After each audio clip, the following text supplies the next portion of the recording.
age verification mandates to recommended algorithms, we are witnessing at the moment one of the most complex regulatory moments in the Indian diaspora. The government is not just regulating IT and tech, they are regulating design, infrastructure, and also recommendation systems.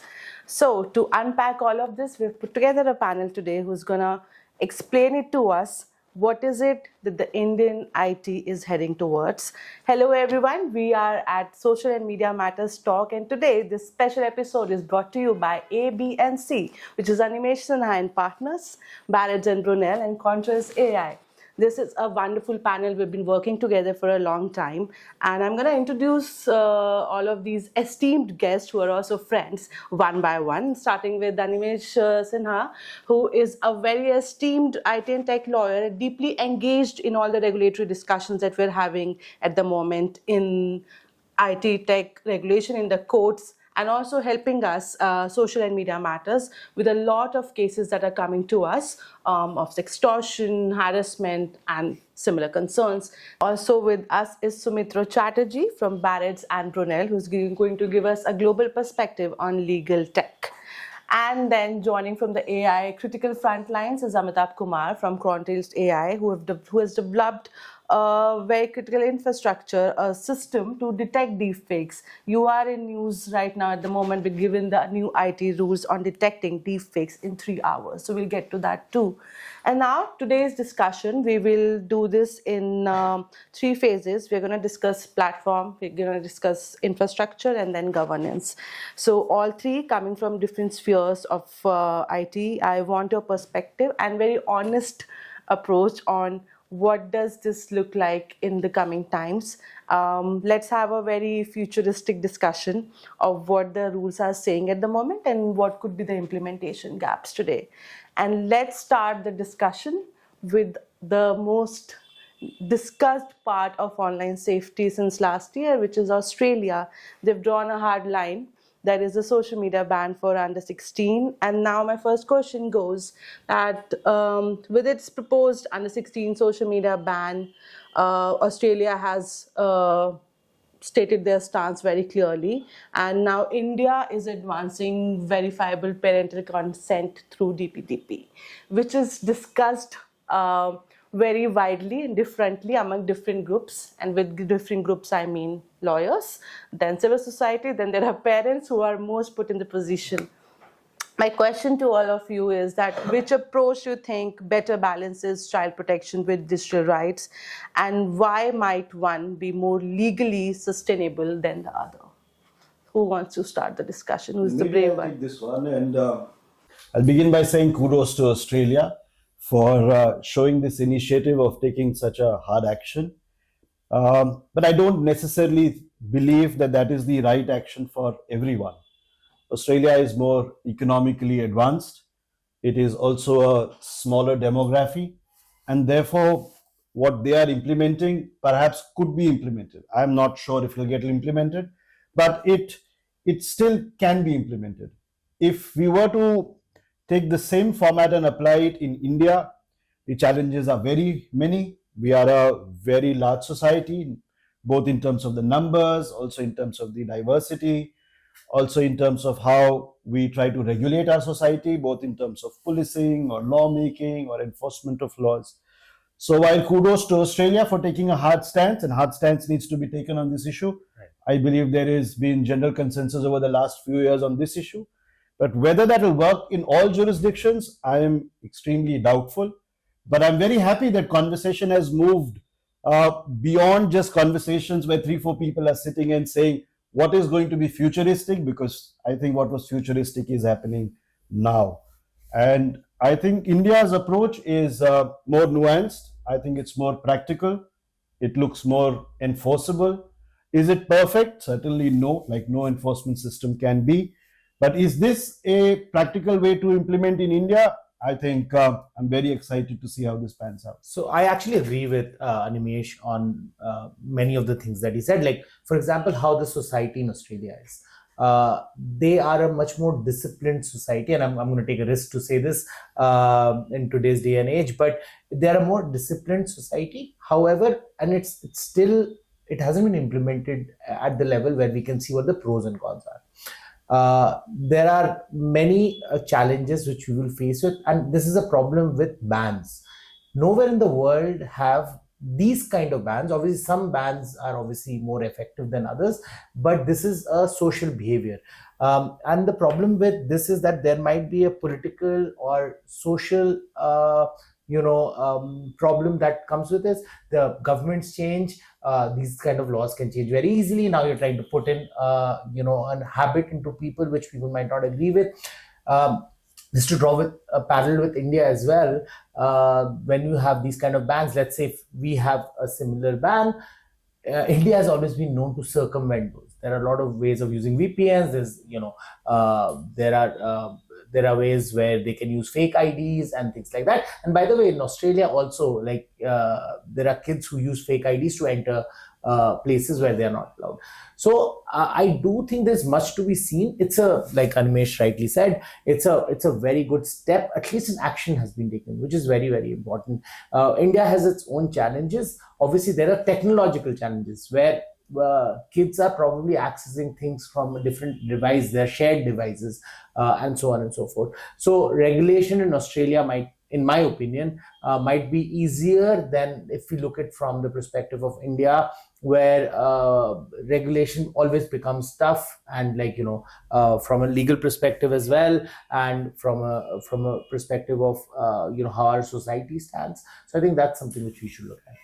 I mean, I'm itching to give a response as a civil society because we work with the users directly, and I think Ami can also come in. But we were trying to read some testimonials once Australia gave this stance, and Australian kids weren't really happy with they were not consulted. And what we really believe is, if you're talking about a community and their best interests, bring them to the room and discuss this. But I do agree with both of you that an action has been taken. That action for me is debatable yet. And you're right, implementation challenges in India will be different, but India is taking cue because Andhra Pradesh and Goa state governments are looking at the ban again, and they're discussing this at the table right now. Amitabh, your stance on this one? In agreement with what Annie and Sumitro said, also because we've been discussing this for the last 5-6 years since he had his first kid, it became even more serious. Couple of points over here. It's usually mentioned, but Australia was also the first country to bring in seatbelts. And there were bigger protests back then by the industry, people, everybody in America. They burned down about 5,000 Fords for putting seatbelts. So anytime a new regulation comes, there will be reflection from both sides. The other part is it is a transformational journey we are going on, where the technology is developing. Digital migrants like the four of us are bringing up digital natives like Annie's kids and your nephews. And the approach to technology is very different. So that's part two. Part three is its maturity of an industry. Every time, it's been 25 years since internet has been an industry. Every time an industry matures, more and more regulations come in. So these are some natural processes. Only problem I see is that the lack of understanding of how algorithms work, how platforms work, because it's not in the open. Even the best known platform, let's call it Facebook, is unknown to people using it, that how does it work? Why does it show me what it shows me? That is a big problem in devising the law. Because if you knew the definitions, and we have two lawyers, then they can give us the guardrail. Right now, what are we defining? And when it comes to social media is used as a unicorn, but Facebook and YouTube and Snap, three important social medias, are completely different from each other. So what I'm trying to bring the conversation to is nuance. Like Annie said, the society is different, but so is the platform, and so is parenting, and so is a child. Other part, every social media platform based out of the United States had a law saying that nobody below the age of 13 can be online without the parental consent. Harvard just came out with a report saying that last year, social media platforms made $11 billion advertising to people below the age of 13. All that Australia is doing is asking social media to follow its own community guidelines. I'll actually put it on both of them and go again off script as I usually do is, guys, these companies believed they could self-regulate. And clearly they were not able to, which led to a lot of damage. right? So what Australia has done has just highlighted, it's just created a little bit of transparency. India, what you mentioned, has created way more transparency by saying remove illegal content in 3 hours. See, look at the backlash that we are getting on what points? Illegal content. It is illegal. Why even 3 hours? So the regulations are seeming strict, but for somebody who's written these community guidelines and known them for 15 years, I'm like, well, it's kind of obvious. I fully agree with Ami, and I think that is the way forward. I think a lot of conversation a couple of years ago was very blanket deterministic, this way or that way. And I think what Ami is saying is, and that's what I agree with, that let's start meandering down the course and then find what are the best corners and keep refining it. As he says, the challenge is both at the level that the demography is so diverse, and not just in India. Users of these platforms are spread across, simply age brackets, even if economics and social and territorial differences were disregarded. And even the platforms are so different from each other. And I think the way forward, while it may look very uncertain to our minds, is that we must have specific solutions for specific problems. And I think that is a conversation which needs to be had more, even though it looks more uncertain to everyone. Right. And I think, bans buy clarity at the cost of agency. So, and because you're talking about how to implement things, I think a tokenized model, I think, obviously ban has been put in place. But now what's the next step? And I completely agree. At least ban has been there. At least the government is saying remove illegal things. I always, whenever I look at laws which come in or regulations which come in, at least my mind always tells me how do we implement it, because since we have grown up, we have seen there are enough laws across the world, and this is not an India problem, by the way. America has some of the weirdest laws, which when I was a kid as well, it used to come on papers that they have laws which are bizarre, but nobody has changed them. Obviously, this is not an actual parallel, but just implementation wise, I think a tokenization model is something which is very important. Identification of who the kids are. And as you said, there was an uproar, when the seatbelt came in, there was an uproar. Of course, the road to implementation is very long. And it always will be. Buy-in from society is very, very difficult. Getting all stakeholders in one place is very, very difficult. These are things which will have practical implications. However, what I am more interested in learning, and maybe you guys can kind of elucidate on that, is what is Australia doing to implement this ban, and what kind of technological prowess it has to regulate this to a large majority of them. There will always be loopholes, things will fall through the gap. Because India does have, to some extent, we do have a KYC process, which in my mind at least, and I don't know, Amish, what you think about that, or Ami, what you think about that, but I do think in my mind, irrespective of what moral ground we are on KYC, but I do think it's an effective method of figuring out, who's where, especially with a large population like ours. So drawing comparisons with Australia, I don't always think is the right thing, especially because we're talking in India context as well. But again, to just sum it up, I do think something like this, maybe in a hybrid fashion in India, might also work really, really well. I love how the conversation is flowing from this completely legal perspective to somebody who is civil society on the ground, looking at users, and then somebody who's into product design right now. Coming to product design, the European Commission, they recently found out that the TikTok's infinite scroll is problematic and it is violating the DSA. I think it was in February 2026. But I think it's signaling towards something which is deeper than just this violation, that now regulators are also coming in. Are they dictating product design right now? So the question I want to ask is that, where is this line? Can there be a line drawn between development of harmful features, which regulators are identifying, and then legitimate business models purely? Because these will coincide. We all know about recommended algorithms, how products are being designed and algorithms are being trained. There is an issue with algorithms. But do you think that regulators are now in the business of dictating product engineering and somewhere interfering with the business models? That question is best to Ami, because when you're developing a product, do you find that it is stifling to have so much of regulation on you? Not really. It's like when you're playing a sport, it's good to know the rules, right? So business, very simple, and all of us are doing businesses, is supposed to make profit provided the rules of the law of the land. That is the rule of the business. Now, if the regulation is clear, in 2024, when all the CEOs were called by Congress in United States, all of them said, please give us the right regulation. We are smart. We know how to build it. Yes, now they would have to invest in safety by design, which is very high when you look into it from an outsider's perspective. But $1 billion for most of the tech companies is absolutely nothing.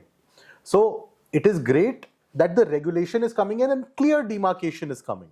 Only problem with regulation and technology is when you regulate a technology, currently the flavor of the month is artificial intelligence. This generic term is very, very different. Anthropic and Llama, two very well-known companies, are very different systemically. So again, back to nuance. What the government is actually doing, it's reacting to the citizens' plea. Citizens are suffering. That's why the government is saying it. It's not because of any other reason. Why has India come up with the deepfake regulation? Because the citizens are troubled by financial losses, medical losses, sextortion, digital arrest. So every government in every business will give you guardrails that please don't do more than this, and it is for every industry, be it the auto industry, chemical industry, agricultural industry. There are guardrails. So within those guardrails we have to work. Till now, they were not there in the internet because the internet was not well defined, digital industry wasn't well defined. Now these guardrails are coming in. India is leading the way, Europe is there, America is there, Australia is there. And this is only going to get more and more stricter and clearer. And the young startups and the young companies will learn, as they always do, and prosper within the guardrails. Small example of data hygiene while doing training of AI models. So at Contrails, we do not train on anybody else's data because Europe has told us that data privacy has to be preserved. So when we know about the law, we can build tech according to the law. So get the law sooner, make it even clearer, but also have tech developers in the room. So I think, one of your question kind of was also around like, are regulators trying to impact how you design on the UX, right? So I understand what Ami also said, and of course that makes a lot of sense. But I don't think regulators are trying to impact, at least it seems like that. Let's be all honest. We don't know what's going to happen later. But as of now, it seems, especially with most of the EU regulations, as we have seen, there's a lot of thought that goes into it. So this scrolling attitude, or I don't know what the right word for it, or the behavior, they're not saying that you change. The regulation is affecting not the aesthetic, but on what the effect is. So I think there's a distinction. Now that's a nuanced distinction. So I do believe that this kind of regulation really works well, as Ami also rightly said, that if you tell us what the law is, will work. So I don't think regulators are telling you that you can't design it in a certain way, how you look and what things look and feel like. I think what they are saying is that there is a particular behavior which is attached to that UX, which now are affecting people across the world, I think. So I do think we need to look at from that spectrum, and I think Annie can talk about what kind of regulations overreach themselves and when it is harmful. So I think it's also a question of examining the law and regulation. I think that's a very interesting conversation, because there certainly is a lot of fear about what law can overreach into. And in that sense, I don't think it'll be fair to just wish it away by saying that, that is paranoia. And it is not. And I strongly feel that a good regulation should not be overarching. The moment a good regulation or any law becomes overarching, people try to find ways to go around it, or people just find it draconian. And worse, it becomes a subject of challenge in courts. And I think that is not going to work for anyone. But I'll pick on an example which Ami used earlier, and that of cars. And today we understand that if we are wearing seatbelts, not only if we are driving, But even when we are passengers, that is for our own safety. And if regulation is pushing you to it, it is pushing you in a positive way. A lot of people who would have earlier opposed it realize today that that is for your own safety. People would have been very upset the first time they would have gotten a police violation for being stopped for not wearing it. But eventually, when you come around to something like that, you are fine. And that's what we were discussing earlier, that let's meander through the courts and we will find the right course. But to have a conversation where we are on one end of the scale to say make no regulation, or to say make very heavy regulation, I don't think is the way forward. And as Ami rightfully says, that look, if you give me a clear picture of what I have to do, I will be very happy to comply. I will put all my energies in it. And one point which maybe I'll throw it back to you, Arnika, because you see the perspective of people is very important. And one issue that we are looking at is what happens when somebody is aggrieved, somebody is injured, somebody is harmed, and what remedy comes their way. And the good thing about what we are talking about is that there is no short of money. The only issue is that nobody wants that liability upon them. Now, what in case we are able to create a pool of money to take care of this problem, and the money exists without really pointing fingers? And I think largely that's the question that you raised, Sumitra, and that how do we move forward without pointing fingers? I mean, what do you think, the general people think about something like this? Oh, correct. I mean, interesting perspective. A very heavy perspective too, but I want to move on because we're discussing global regulations. I want to go to the UK's enforcement on age verification when it comes to adult sites. And now India is also making it mandatory for all the platforms which are processing children's data. So I think this one I throw at both of you, that what do you think, and explain it to us, the legal conflicts that might arise when you start complying with and looking at privacy laws like GDPR, right, and then looking at the safety mandates specifically for children at the platforms? Right. So I'll just start it, and then I think, Mish, you can probably broaden the scope on this, because you mentioned obviously GDPR. The good thing about GDPR is they only collect what is needed and you protect it. So if you have zero knowledge proof or cryptographic tokens, those work actually very well. As a system, I don't think there is a problem. And I don't know, and if you've seen such privacy problems in the courts, but what I know of when it comes to privacy protection and the GDPR Act, it's a very well-defined regulation. There are proper fail-safe checks to make sure, and given that, again, it all comes down to implementation, what we were talking about initially, right? If implemented well, I think the protection of data can be done at need to know basis, and also decentralization of that data can be easily done through the tokenized system, instead of app to app, given it having a centralized KYC, what we have for a lot of our society currently. I think that works really well. From a point of view of just protecting data, obviously there needs to be, probably in India specifically, there needs to be a little bit more, there probably needs to be more guardrails which needs to be set up.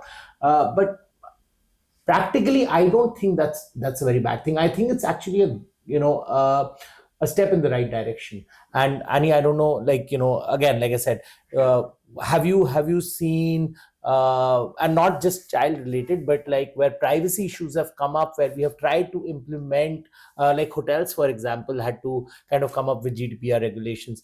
Have you seen something which is contrary to what the popular belief would be?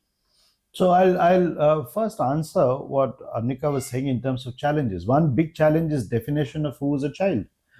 And that is so diverse. As a society, we are talking about so many things, but we can't agree upon the definition of who is a child. United States has taken it as low as 13. In India, we take it at 18. Australia is talking of a different number. Europe is looking at a different number. So just in terms of ensuring how laws are going to be applied, the basic definitions, we have not been able to come to an agreement. And that is really the problem that we are facing with privacy laws, because what happens with GDPR outside, what we have made with DPDP here, they are not entirely in sync. And the broader question is, do they have to be in sync?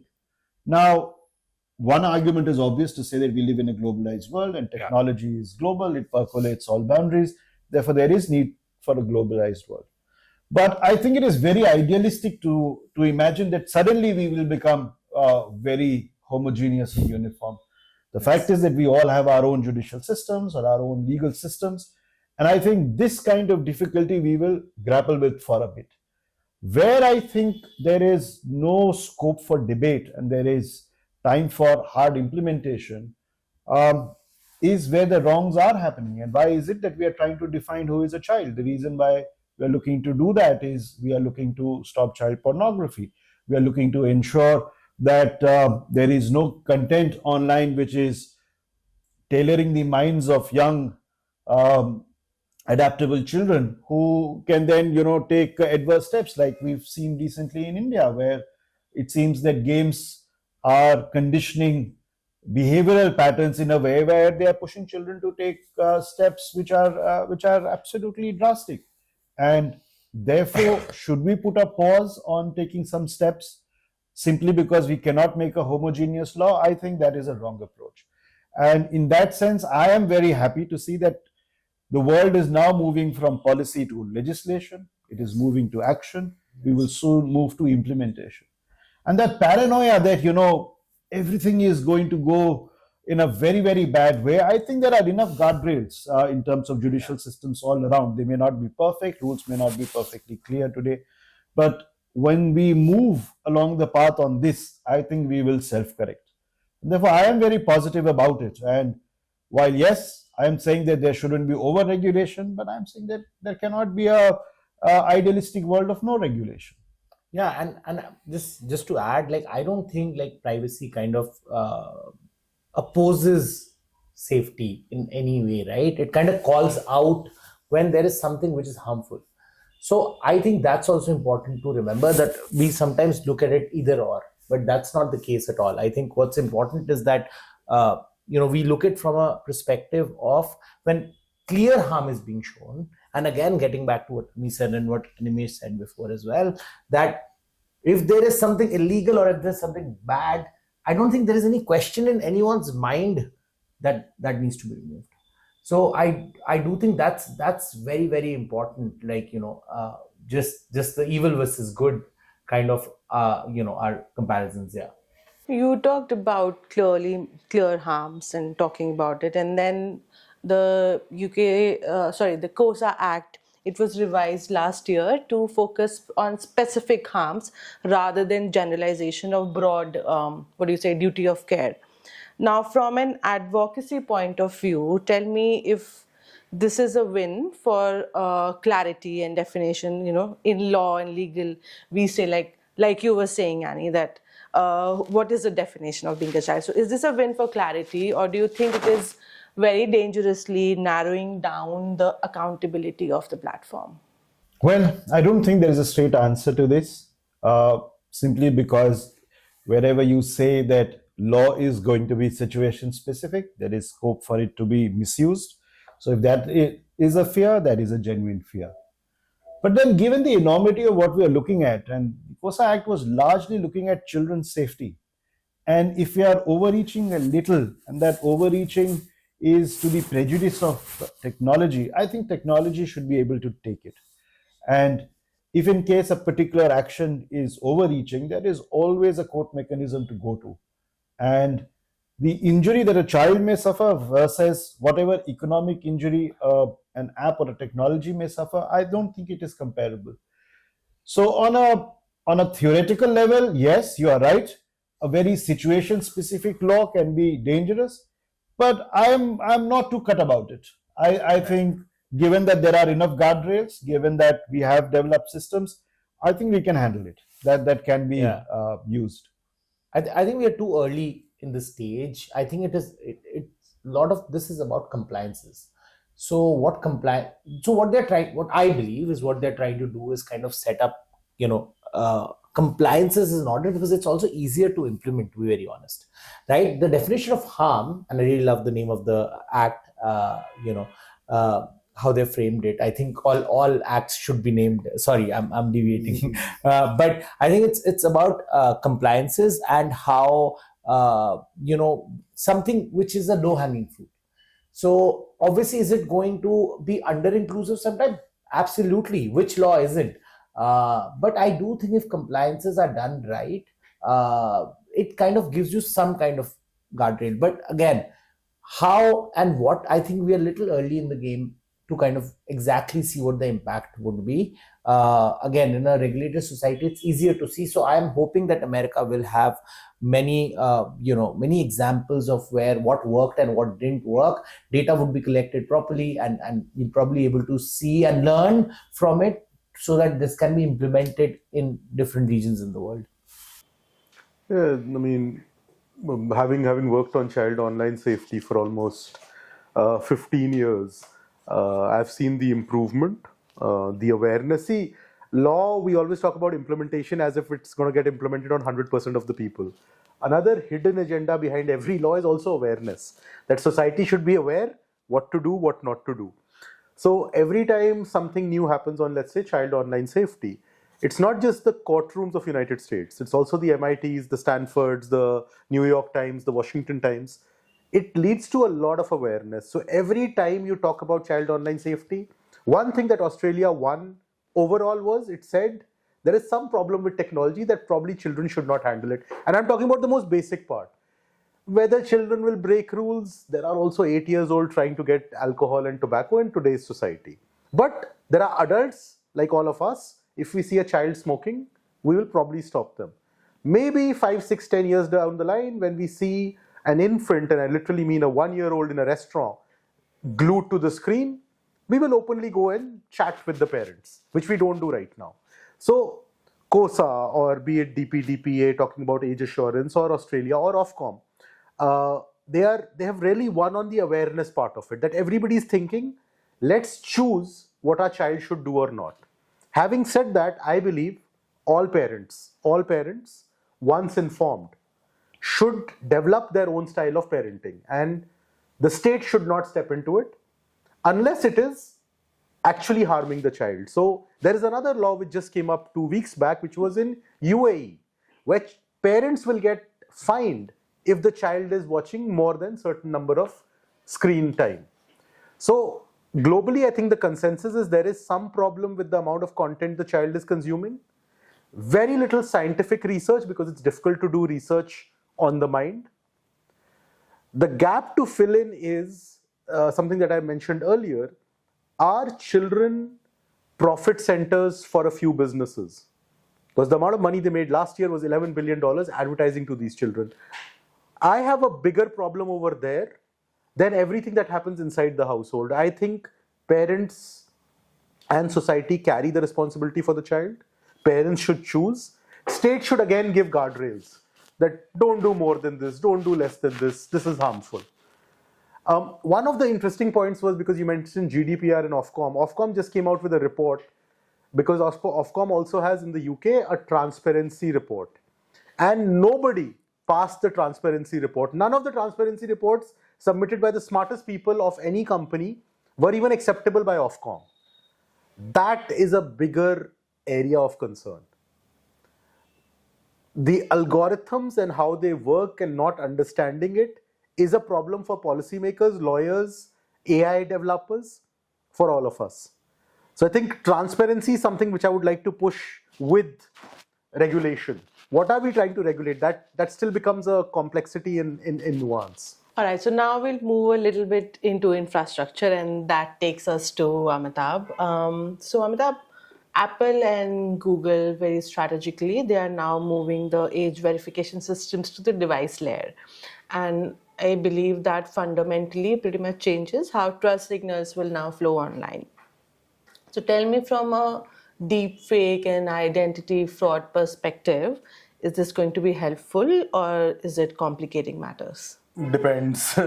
So new technology is coming for age assurance, and one of the solutions there is device, because a lot of us have Apple and Android devices. So first question, are we creating a duopoly because only two companies will be storing all our data?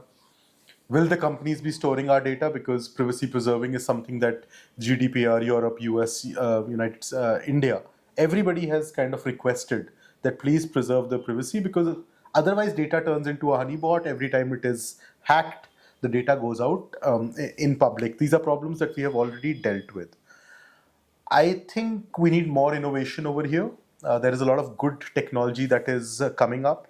Like you asked about deepfakes, if I have a couple of pictures and videos of Annie's face or your face from multiple angles, creating a hyper realistic deepfake becomes very easy. It's a child's play. So storing any sort of multimedia data on a human being with their name is already a bad idea. So we need to figure out other methodologies. From India's perspective, Apple and Google are both foreign companies registered in United States, California. Do we want that data to go out? And it's a very serious question from multiple aspects. It also plays into medical insurance, it plays into politics, it plays into financial instruments. So data sovereignty is something that India has been talking about for a long time. And I think in the modern era, data sovereignty will mean a lot of things. So it has to be more nuanced than holding two private companies accountable for age verification. We have to think about other models. And because the question was on infrastructure, maybe something similar to a UPI, a Aadhaar card, which is a government-led model, because the government has to be held accountable to the citizens, or it is elected by the citizens, hence responsible. Businesses are only accountable to their shareholders. So we have to think about this in a much more nuanced manner and go beyond devices. Devices can be a short-term solution, but definitely not a long-term one. Do you have a And maybe I have a counter question to you to say that, are you then saying that the future of the world can be in a manner there is enough profit for technology to tailor guardrails for every jurisdiction? I think currently there is enough profit for technology to guardrail it, and also see, when GDPR came on. What I'm saying is, every country should be able to guardrail in the way they want to. Certainly, see, I mean, if you look into what the leaders of the tech companies are talking about, the information wars, the cyber warfare, it pretty much data has to be approached almost as a defense layer, that your citizens are yours problem to protect, and your citizens' data is also your problem to correct. Because see, what happens today when anything goes wrong and I come to the court, who comes to the rescue? My constitution, my court, my police. So if they are the final, line of defense, then they should be empowered enough to have a say about it. Currently, and we saw this with TikTok. TikTok was removed from the country. Such a big company was removed because it had child sexual pornographic material on it. Similarly, tomorrow if things go wrong and if I go to the court can only do as much as in their jurisdiction. Even today, we are not able to remove Russian websites from our internet. At the end of the day, Airtel has to block it, geo-block it. So when global jurisdiction does not exist, at least national jurisdiction should be powerful enough to protect data. At least that is how I think about it. But something that we were discussing in the break, I see a lot of tech innovation happening, which is unknown to all of us on this table. But somewhere, some kid in some IIT, triple IIT of India is thinking about, okay, how can I protect people, protect data, and still be privacy preserving? And I do believe in this land of Aryabhatta can come up with some beautiful solutions. I actually believe that. So in the break, we were discussing DPDP, and I really think that all three of us have a very different perspective on it. Me being on the field, legal perspective, and our practitioners one.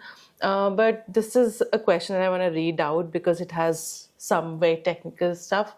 That India's DPDP rules now require tokenized consent management system, which primarily will verify parental identity without storing the permanent IDs. So now for developers and AI builders, and I want both perspectives, systemic and then the builder's perspective, that what would be the challenges of building the verifiable yet anonymous consent infrastructure at scale, specifically across diverse IDs like you were mentioning, Aadhaar? I think this is a question more for technology than for law, because when it comes to law, we are very clear, and that is that data sovereignty is supreme. We are not willing to give up data sovereignty for any reason. And whatever the law is saying now is only going to get stricter. It is really in the end of technology to keep up. And when I say that, even if you say that technologically it will be impossible to maintain data sovereignty, and I understand, technology is going to move at a pace and in a direction which none of us can guess. But law that way is slightly different. It's pre-thought. The thought process of law is simply one of accountability. And technology can go wherever it goes. The law is not trying to keep the technology in check. What the law is intending to do is to keep a person or an entity in check. And to that extent, whatever system is being developed, from a legal perspective, all that we are doing is hooking accountability on a person on whom accountability can be hooked. There can be a conversation to say whether it is fair, it is proportional, it is necessary, but whether it should exist, I don't think there is any conversation about it. I remember in one of very previous conversations, this was a round table where you mentioned that, Indian laws are very dynamic. And do you really believe then, and specifically when we are having challenges and threats involving AI, and, we also, in our personal conversation, you said that, in courts also we have, every day there is this update and then we have to go back, read up on it. You really think it's going well, the evolving AI and the threats it's building up every day? You think Indian laws are able to cope up with it? Because you really believe that these are dynamic laws. Let me preface by saying that there are many issues in our judicial system. And if I am saying that it is not, I will not be honest in my assessment. But what I was trying to tell you is that, look, law is also very dynamic in different ways. And conceptually, how does it move? Law is not only what the parliament legislates. And you may understand that, look, if you're coming out with a legislation, it will go through its different rounds. It has to be tabled in parliament. People have to agree. It has to be implemented. And that's always going to be a long process. But what we have seen in India is that the constitution has empowered courts to do a lot, especially the high courts of different states and the Supreme Court. And the courts have not been inert about it. And whenever a challenge has been put to court, what courts have not hesitated in doing is being innovative. And whether we have dealt with issues of accountability from damage that has come out from hazardous products, or there have been issues which have come out from pollution-related issues, you may say that the measures and the actions taken by court may not have been proportional enough to solve the problem, but it's not that the courts did not make a try for it. And because of that, I am very hopeful that today, when we have got issues which may arise from technology, the courts are going to keep up. And I'll give you an example. Very recently in Delhi High Court, we had a concept of a dynamic injunction, where the court says that, look, if you're coming to me asking for a similar relief, you don't have to go through the entire procedure that you prepare a case, file a case, get it listed, then somebody files a reply, then somebody files a reply to that reply, then the judge looks at it, he decides again and passes an order. That by itself takes time. But when something similar is coming, and I have already decided on something and there is already a precedent, why shouldn't there be a mechanism where I have granted you the right to enforce that, as long as you are able to justify to the executive that this is what needs to be done? And what we see from there is that when we placed the solution before court and we said, look, the problem is time efficiency, your injunctions are just too slow to bring a solution, the courts are not inert. And I'm very hopeful that, in fact, I'm very hopeful to say that the courts are going to keep pace as long as these conversations and legal awareness is brought to the courts. And I think, the work that is going around all over the world, especially that's happening in India also, a lot of these conferences and events where judges are also being explained as to what will be the issue of time efficiency in their orders, I think judges are very receptive to it. Gives us a lot of hope, though. Amitabh, your perspective on this one? Yeah, I mean, completely agree on the steps that we have taken and the efforts that we are making. For somebody who has been on the, like, not a lawyer, but inside courts for a very long time of my life, I have seen the improvement myself, right? And in multiple practical aspects, the awareness aspects, the fact that this podcast is taking place in 2026 India is already a step forward. So that's the positive, optimistic look. From the tech side, to maintain data sovereignty, and I'm a big advocate for it, the major gap is infrastructure. We would need to invest a lot in the infrastructure to have local, safe, fast servers, because all of this needs to happen in real time. We would need those GPUs, and the government would need to provide and invest in it. So innovation, I definitely see India is at par with the globe. Investment is where we need to think beyond quick money. We need to think long term. All the companies that are currently in Delhi for the AI Impact Summit were created 10, 15 years ago. There has only been investment in them for since 10, 15 years, all the AI companies.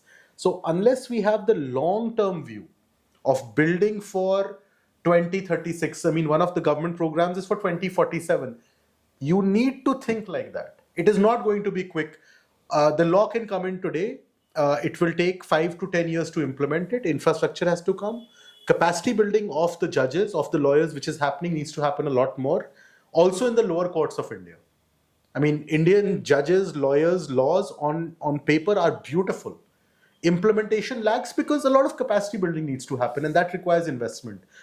Our population is neither lacking on intellect nor on the will. It's the money part where there is a big gap. And rightly so. We are a 70-year-old democracy, or 80-year-old is fine. We're doing quite all right for ourselves.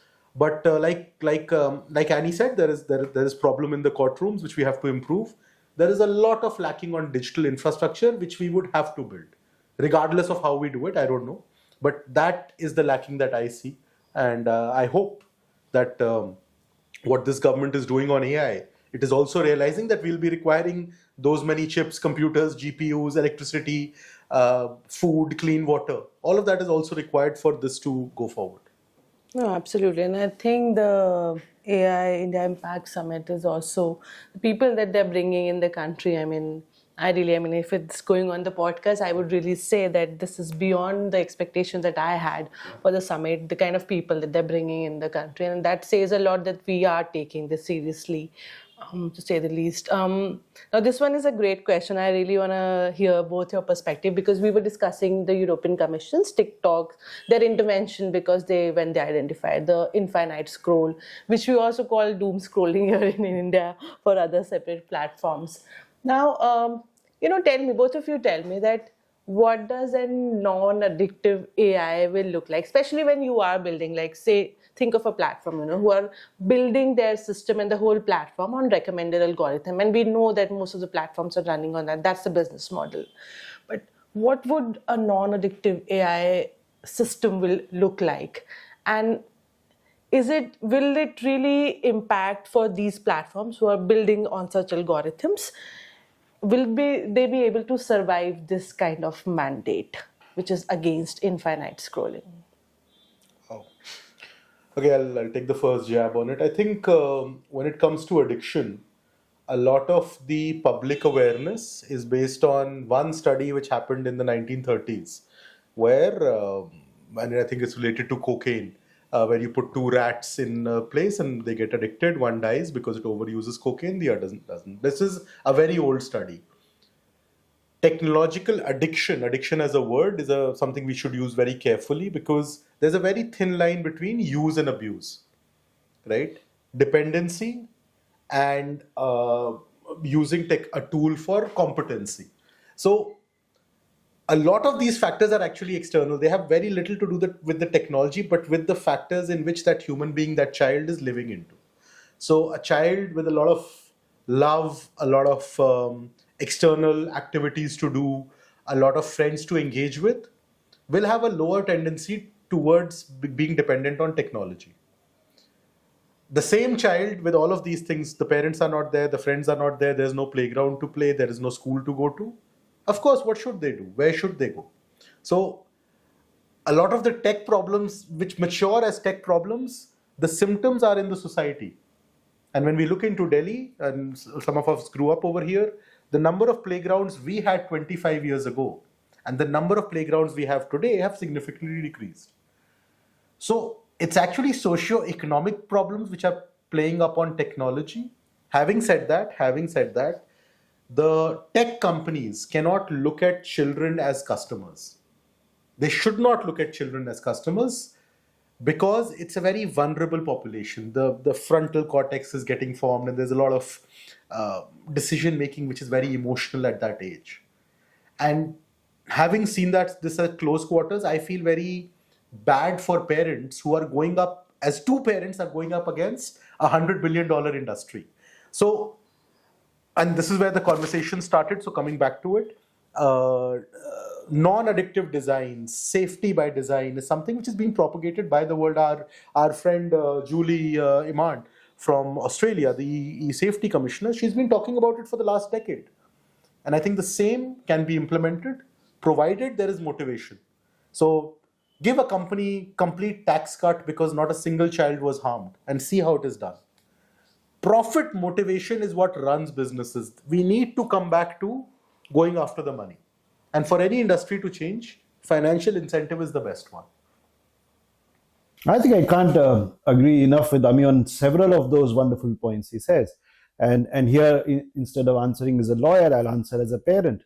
It is absolutely disproportionate and unfair to place it all on parents who don't have the wherewithal to deal with all of this.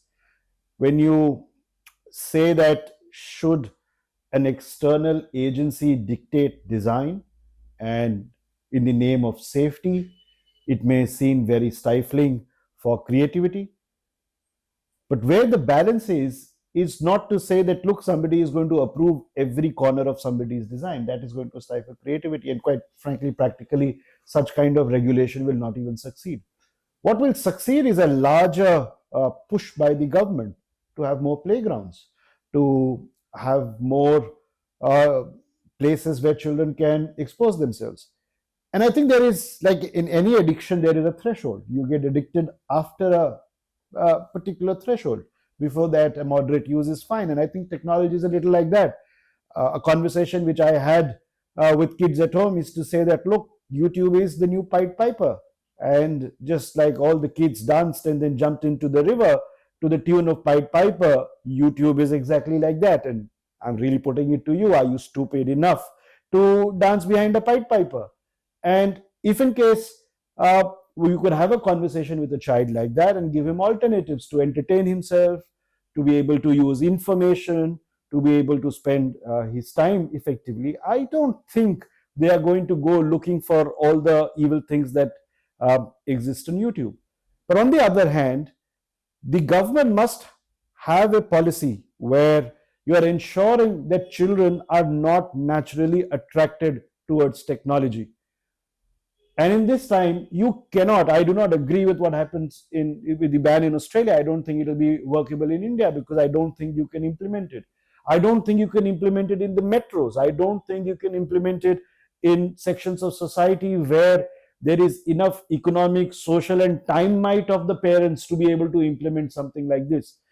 For the simple reason that we couldn't live without electricity, could we? We couldn't live without modern transportation, could we?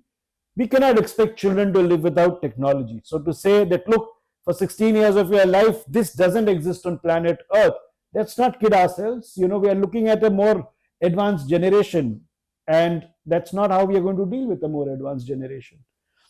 But what we ought to do is that the government must ensure that there must be laws like what Ami said, that big tech or any other new entrepreneurial tech must not look at children as customers, full stop.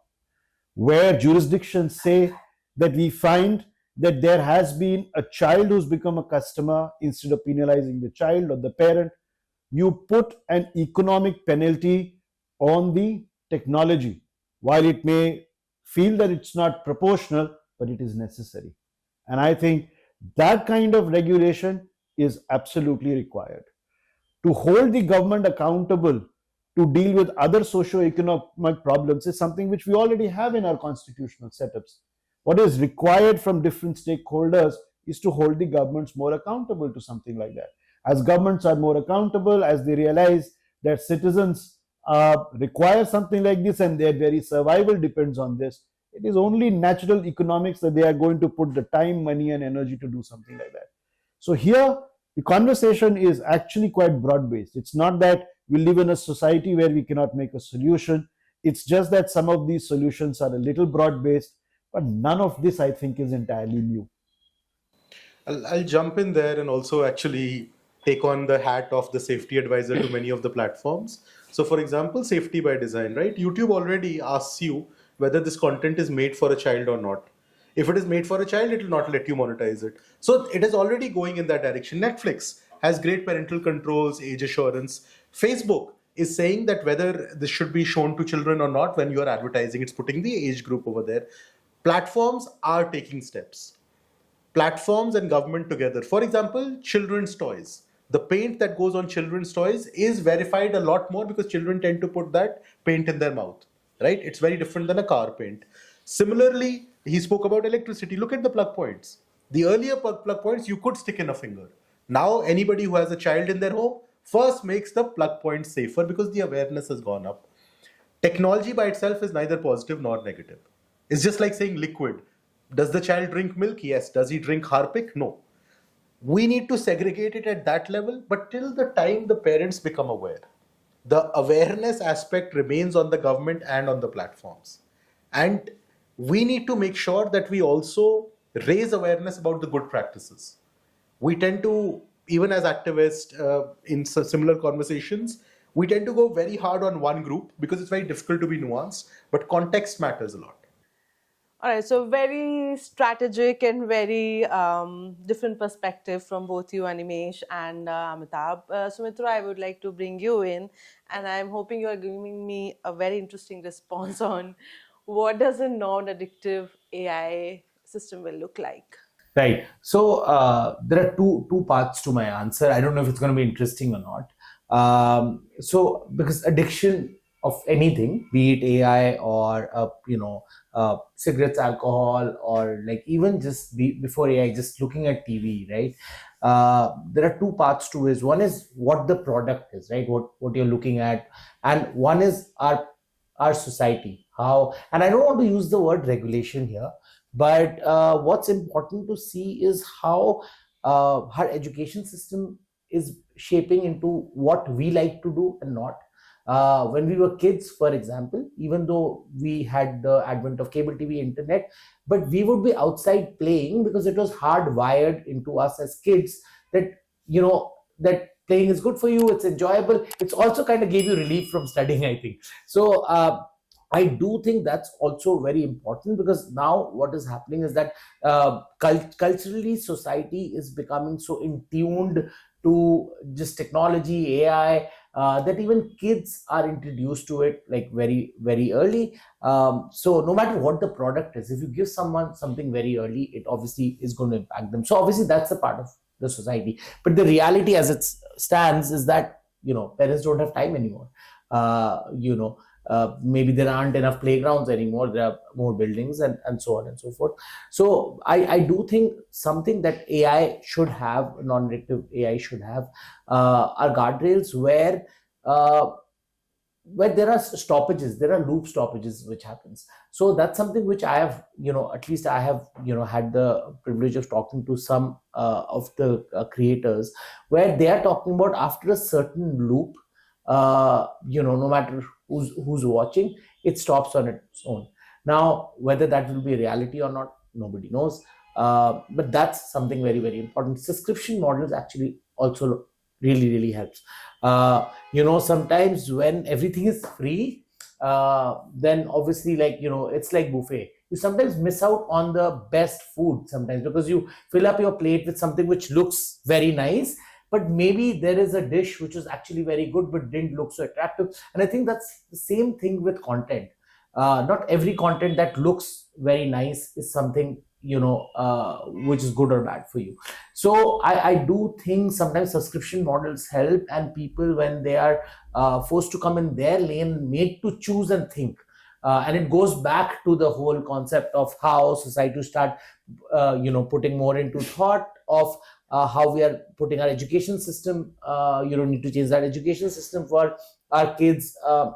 And how thinking is very, very important. I think every lawyer right now, when they're adopting AI tools, their biggest fear is, will our juniors stop thinking?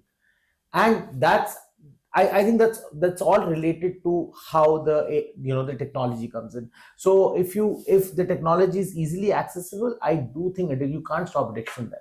It's true with everything else, right? So I think kind of moderating that accessibility might help. I don't know if that's either a right answer or an interesting answer, but it's an answer. So yeah, I think most of us are giving that at the moment. We are trying to evolve with the evolving AI. Right. But I'm going to ask two straight questions, and I'm restricting you guys to a yes or no, because you two are lawyers. You can really take the conversation to your cabin whenever you want when you are a developer. So I'm restricting you. It's a yes or no. And be very honest. Do you guys do scrolling for infinite hours? Infinite not, but more than what I should, definitely. I don't. I'm but I'm on the internet for a very long time. So I don't know if that's related. I'm talking about mindless scrolling. No, I don't do. Now, I wouldn't say I do mindless scrolling, but I will be absolutely lying if I said I don't scroll. And so my answer is yes, a qualified yes. Nice. What about you? Same question. Oh, I do in financial. One, because that's my business. I managing a lot of social media, so I do. But the reason, and I mean, not even this, I do doom scrolling also. You can put me in the addiction bracket. But and that's the, I think this starts a discussion. this has to start a discussion because this is so relevant to everyone today. And I don't think that scrolling for a little more than necessary is essentially bad.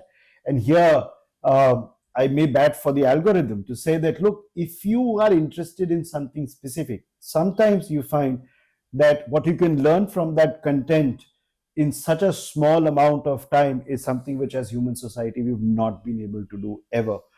So, the whole conversation that there must be a limit to, how much you can scroll, I really don't think you can put a hard stop to something like that.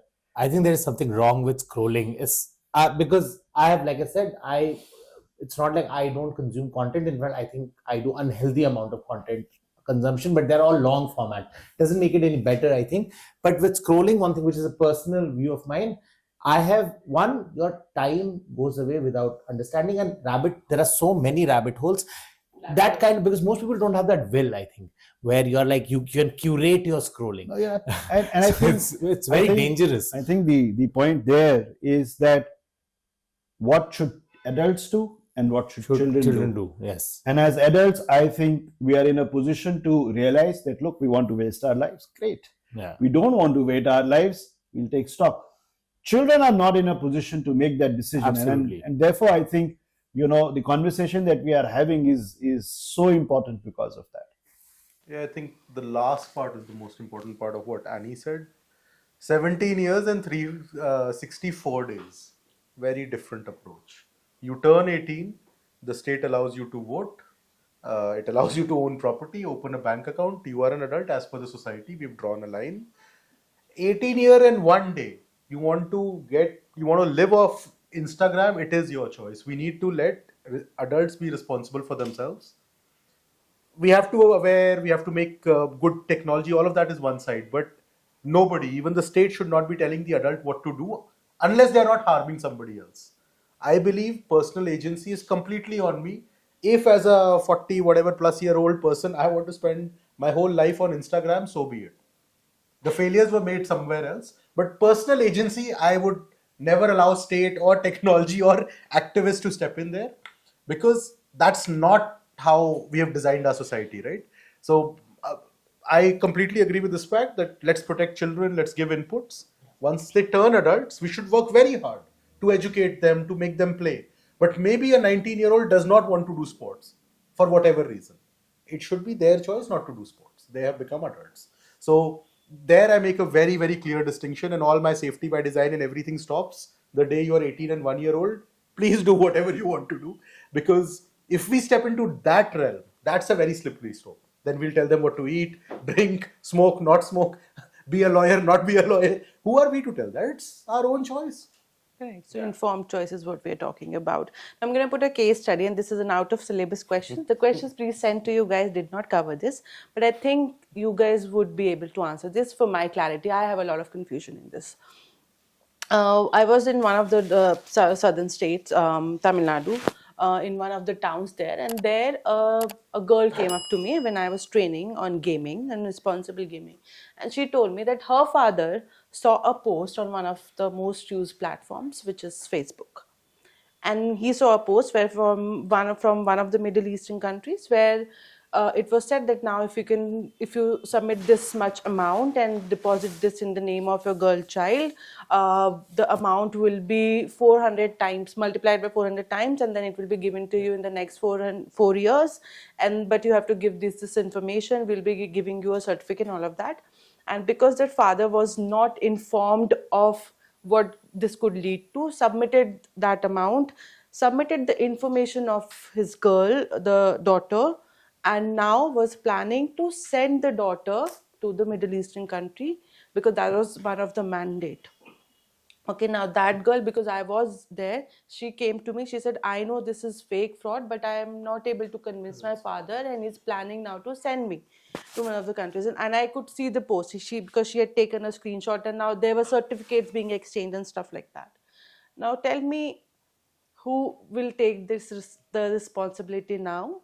The law, the platform, the system? Because I tried doing an intervention, the college stopped me that the father will not meet you at all and he might turn violent.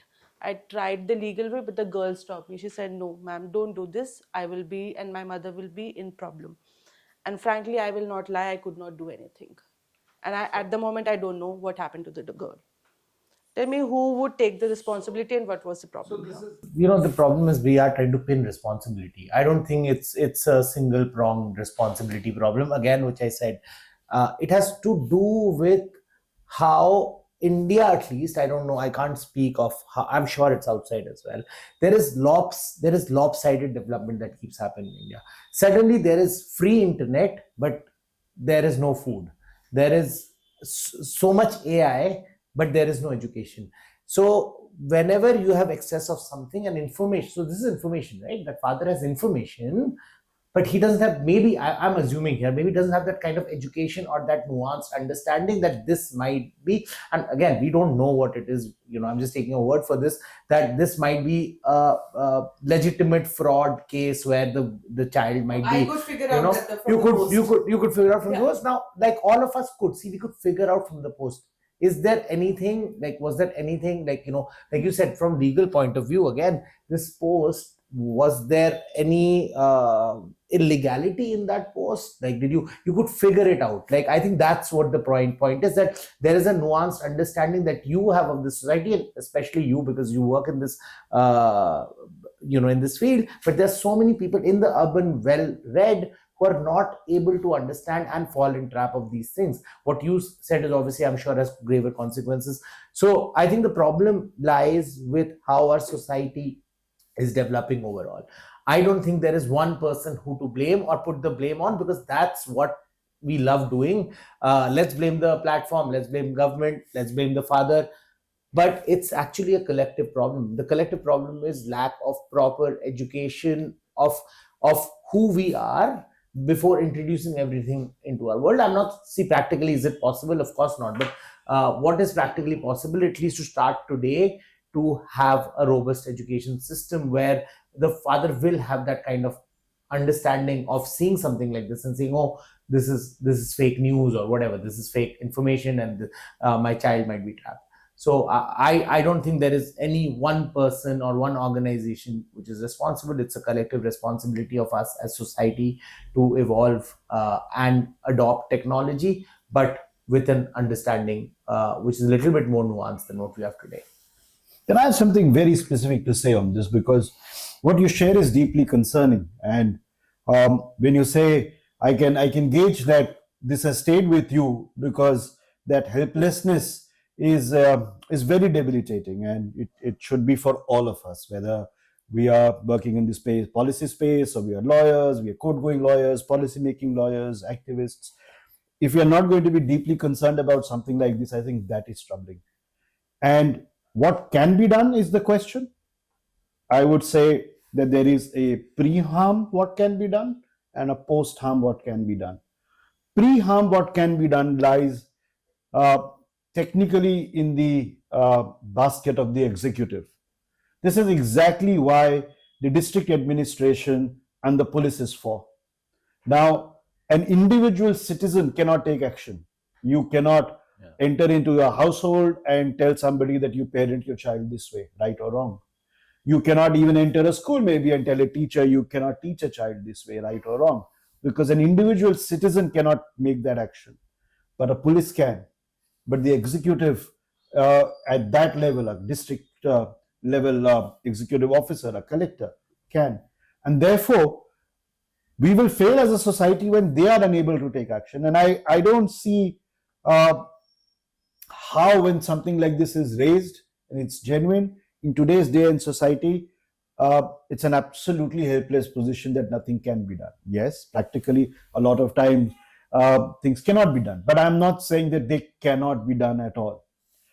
The debate is really what's going to happen post harm, once harm has happened, and that's what Sumitra is saying. Who is going to take responsibility? And that is really a troubling question which everybody is trying to avoid. The government says, look, beyond a particular limit, what can we do? Big tech says, look, beyond a particular limit, you cannot hold me responsible. Parents say that beyond a particular limit, I don't have the capacity, even though I have all the will and interest in the world to take care of my child's safety. And it cannot be a situation where it goes unredressed.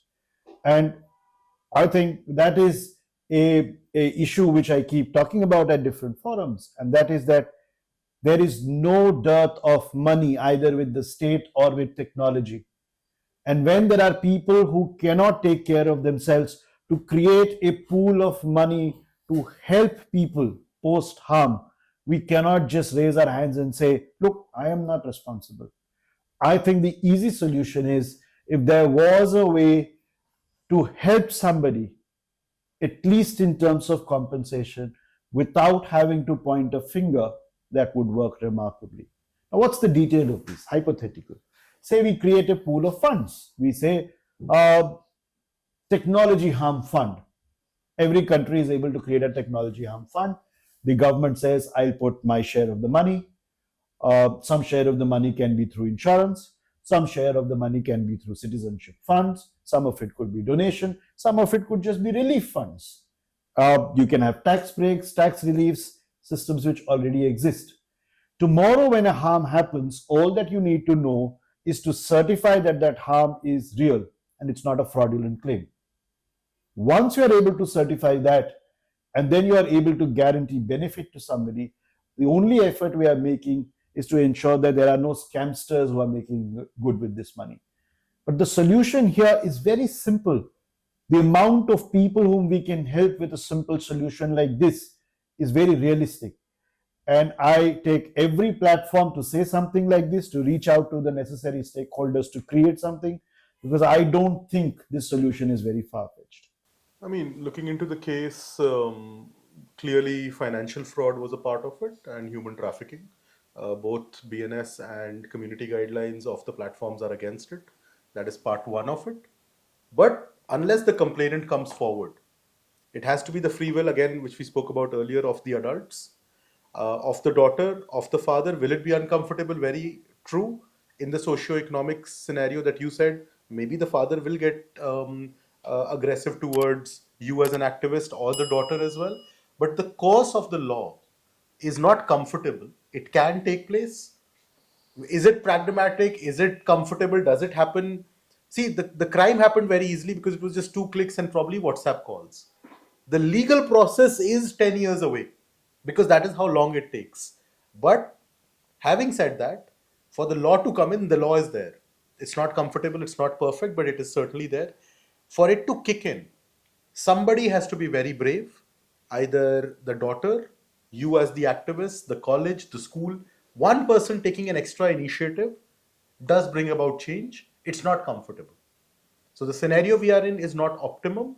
Protections do exist. The Indian constitution or the community guidelines are actually in the safe space over here. The police, will they take it seriously without a complainant? No, they won't. Are they overworked? Yes, they are.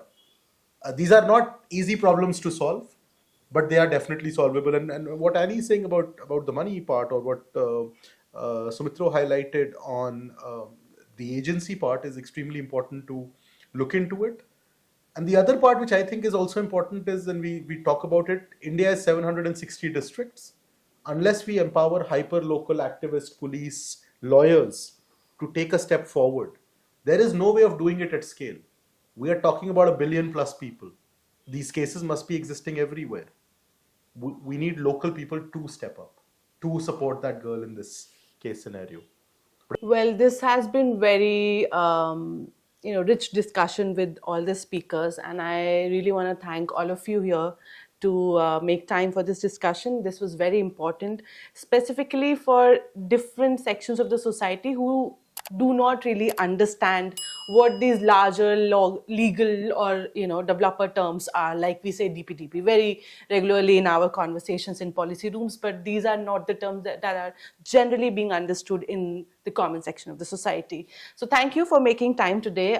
This was really important, and for you all the viewers, the internet's next chapter is being written right now, and every day it is evolving. It is being written through policy rooms, through discussions like this, and then larger conversations which will happen from next week at the India AI Impact Summit. So once again, thank you for listening in, and stay informed, stay critical, and keep watching for our next episode. Thank you.